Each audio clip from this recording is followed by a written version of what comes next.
December 3ஆம் தேதி சர்வதேச ஊனமுற்றோர் தினம் கொண்டாடப்படுகிறது. உடலில் ஊனமும் மனதில் உறுதியும் கொண்ட உடல் ஊனமுற்றோர் இந்த தினத்தை கொண்டாடும் வகையில் சென்னை மெரினா கடற்கரையில் நடைப்பயணம் மேற்கொண்டனர்.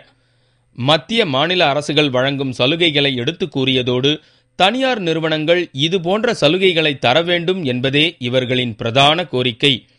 இந்த நடைப்பயணத்தை தமிழக உடல் ஊனமுற்றோர் மறுவாழ்வு கமிஷனர் விஜய் ராஜ்குமார் துவக்கி வைத்தார். இயலாத இந்த குழந்தைகளுடைய உரிமைகளை பாதுகாப்பதற்கு சமுதாயத்தினுடைய ஒவ்வொருவருக்கும் அந்த பொறுப்பு இருக்கின்றது. அதை உணர்த்துவதற்காகத்தான் இந்த நாளிலே இந்த நிகழ்ச்சியை நடத்தி கொண்டிருக்கின்றார்கள். இந்த நடைப்பயணத்தில் உடல் ஊனமுற்ற 200க்கும் மேற்பட்ட குழந்தைகளும் கலந்து கொண்டனர். அவர்களும் கோரிக்கை பேனர்களை ஏந்திச் சென்றனர்.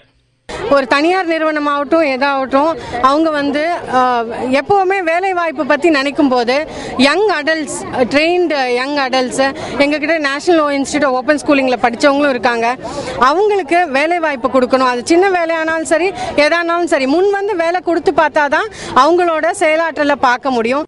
எத்தனையோ பேரணிகள், ஆர்ப்பாட்டம், போராட்டத்தை தினமும் கண்டு ஆர்ப்பரிக்கும் கடல் அலைகள் குழந்தைகளின் இந்த நடைப்பயணத்தை கண்டு அமைதி காத்தது.